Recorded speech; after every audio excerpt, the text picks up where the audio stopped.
भारत में राज्यों और केंद्र शासित प्रदेशों का गठन किस प्रकार से हुआ। दरअसल हम जब स्वतंत्र हुए उस समय भारत में दो तरह के प्रशासकीय इकाइयाँ थीं। एक ब्रिटिश अधिकृत भारतीय क्षेत्र था और एक रियासतें थीं। एक ब्रिटिश अधिकृत भारतीय क्षेत्र था, दूसरा रियासतें थीं। तो जो ब्रिटिश अधिकृत भारतीय क्षेत्र था उस पर ब्रिटिश सरकार सीधे शासन करती थी और जो रियासतें थीं उस पर भी ब्रिटिश प्रभुत्व ही था। लेकिन ब्रिटिश सरकार रियासतों को राजाओं को आंतरिक प्रशासन की स्वतंत्रता प्रदान की थी। यानी उन रियासतों में जो शासन किया जाता था वह राजाओं द्वारा किया जाता था। भले राजा ब्रिटेन के अधीन थे, उसके प्रभुता को मानते थे, लेकिन आंतरिक शासन वे स्वयं करते थे। तो इस प्रकार दो क्षेत्र हैं, एक ब्रिटिश अधिकृत भारतीय क्षेत्र जहाँ ब्रिटिश सरकार स्वयं अपने अधिकारियों के माध्यम से शासन कर रही है, दूसरी रियासतें हैं जहाँ राजा अपने कर्मचारियों के माध्यम से शासन कर रहे हैं। जब भारत स्वतंत्र हुआ, भारतीय स्वतंत्रता अधिनियम 1947 में हम लोगों ने देखा था, उसको हमने भारतीय स्वतंत्रता अधिनियम डिस्क्रिप्शन में डाल देंगे, उसको देखिएगा। भारतीय स्वतंत्रता अधिनियम में क्या कहा गया? उसमें कहा गया कि जो रियासतें हैं वो या तो पाकिस्तान के साथ जाएंगी, मिल सकती हैं, या भारत के साथ मिल सकती हैं, या अगर वो चाहती हैं अपनी स्वतंत्र स्थिति बनाए रखना तो स्वतंत्र स्थिति भी बनाए रख सकती हैं। भारतीय रियासतों ने जो भी अब तक ब्रिटेन को अपने अधिकार सौंपे थे वो सभी अधिकार ब्रिटेन अब रियासतों को सौंप देगा और रियासतें विभिन्न विकल्पों, इन तीनों विकल्पों में से जो विकल्प चुने। उस समय 552 रियासतें भारत में थीं। सबसे बड़ी समस्या थी कि अगर ये रियासतें स्वतंत्र रहना चाहती हैं तो कई भारत बनेगा, कुछ छोटी छोटी रियासतें हैं, तो देश की एकता और अखंडता के लिए यह अच्छा नहीं होगा।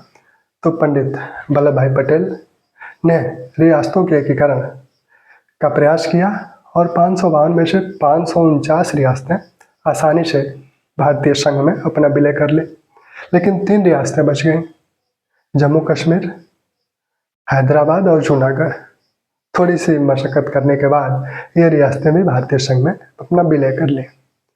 तो इस प्रकार सभी भारतीय रियासतें भारतीय संघ में विलय कर ली। संघ जो संविधान में कहा गया पहला अनुच्छेद कि भारत राज्यों का संघ होगा। अब राज्य कौन कौन होंगे? तो पहले जो राज्यों की कैटेगरी बनाई गई वो 4 वर्ग बनाए गए। राज्यों के 4 वर्ग बनाए गए, वर्ग क, वर्ग ख, वर्ग ग और वर्ग घ। तो वर्ग क में कौन कौन से थे? जहाँ गवर्नर का शासन था, यानी पहले जो ब्रिटिश प्रांत थे, ब्रिटिश काल में जो प्रांत थे वो वर्ग क में रखे गए। वर्ग ख में वो रखे गए जहाँ विधानमंडल थे और कुछ उसमें से रियासतों को भी जो शाही शासन द्वारा शासित होते थे उनको रखा गया। वर्ग ग में जो मुख्य आयुक्त के प्रांत थे और कुछ उनके आसपास के जो शाही शासन वाले क्षेत्र थे, रियासतें थी, उनको इसमें शामिल किया गया। ग में घ में अकेला अंडमान एवं निकोबार द्वीप समूह को रखा गया। इसमें कुल 9, वर्ग क में कुल 9 राज्य थे, इसमें भी कुल 9 राज्य थे, इसमें 10 राज्य थे, इसमें अकेला अंडमान एवं निकोबार द्वीप समूह था। स्वतंत्रता आंदोलन के समय भारतीय नेताओं ने भाषाई आधार पर राज्यों के गठन की मांग की थी। नेहरू रिपोर्ट में भी ये मांग दिखती है कि भाषाई आधार पर प्रांतों का गठन किया जाए। लेकिन जब स्वतंत्रता मिली तब दक्षिण भारत से भाषाई आधार पर राज्यों के गठन की मांग तेज हो गई। अब हमारे जो राष्ट्रीय नेता हैं वो इस बात से सहमत नहीं है कि भाषाई आधार पर प्रांतों का गठन किया जाए। अगर भाषाई आधार पर प्रांतों का गठन किया जाए तो बड़ा विवाद उत्पन्न होगा। एक मांग बड़ी जोरदार ढंग से उठाई जा रही थी, वो थी तेलुगु भाषी लोगों की मांग। आंध्र महासभा का गठन 1913 में हुआ था और वह लगातार इस बात को कह रही थी कि मद्रास में जो तेलुगु भाषी क्षेत्र है उसको एक अलग प्रांत बनाया जाए। 1948 में इस समस्या के समाधान के लिए सरकार ने 1948 में धर आयोग का गठन किया। धर आयोग का गठन किया 1948 में। 1948 में धर आयोग का गठन किया गया, जून 1948 में। दिसंबर 1948 में इस आयोग ने अपनी रिपोर्ट दी और उसमें कहा कि ऐसा है कि भाषा के आधार पर प्रांतों का गठन नहीं होना चाहिए। भाषा के आधार पर प्रांतों का गठन नहीं होना चाहिए। फिर दूसरा आयोग बना जेबीपी, जिसे जेबीपी कहा जाता है, जेबीपी आयोग। जवाहरलाल नेहरू, वल्लभ भाई पटेल और पट्टाभी सीतारामैया, ये 3 लोग थे। इन लोगों ने अपनी रिपोर्ट दी। इसमें भी ये कहा कि भाषा के आधार पर प्रांतों का गठन नहीं होना चाहिए, लेकिन इसमें एक बात और जोड़ी गई, लेकिन अगर जन भावना, लेकिन हम लोकतांत्रिक देश हैं इसलिए जन भावना का आदर भी करना चाहिए। अब यह आंध्र महासभा के लिए लूप होल मिल गया। उसने अपना आंदोलन और तेज कर दिया और उसके जो नेता थे श्री रामल्लू, पोटी श्री रामल्लू, वो अनशन पर बैठ गए और 53 दिन के बाद उनका निधन हो गया। जब निधन हो गया तब आंदोलन और उग्र हो गया। ऐसे में सरकार को, पंडित नेहरू को 1953 में तेलुगु भाषी लोगों के लिए एक अलग राज्य आंध्र प्रदेश के गठन की घोषणा करनी पड़ी। आंध्र प्रदेश एक अलग राज्य बना। स्वतंत्र भारत में भाषा के आधार पर पहला राज्य जो बना वो आंध्र प्रदेश बना। अब जब यह राज्य बन गया तो अन्य क्षेत्रों से भी इसकी मांग और तेज हो गई। तब सरकार ने एक आयोग का गठन किया, राज्य पुनर्गठन आयोग।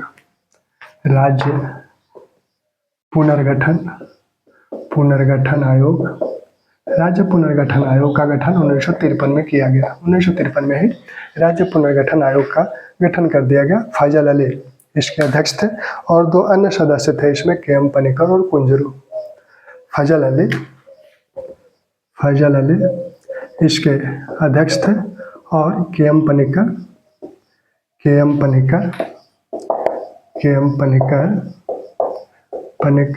और कुंजरू इसके 2 सदस्य थे, यानी 3 सदस्यीय आयोग था।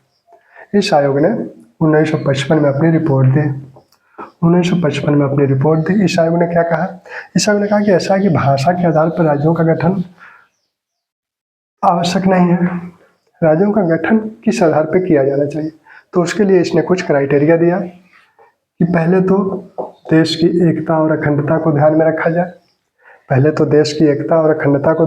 जाए। दूसरा, भाषाई और संस्कृत, भाषा और संस्कृत को ध्यान में रखा जाए। भाषाई और सांस्कृतिक एकरूपता को ध्यान में रखा जाए। ठीक।